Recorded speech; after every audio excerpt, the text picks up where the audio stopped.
Hey, hello, hey. We're gonna be picking this master lock.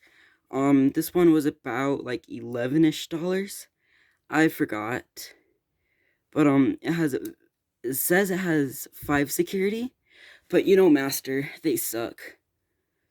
And let's pick it. Okay.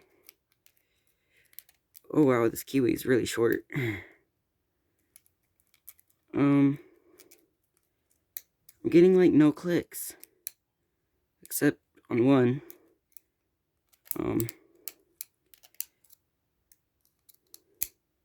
Okay. Oh, I got it open.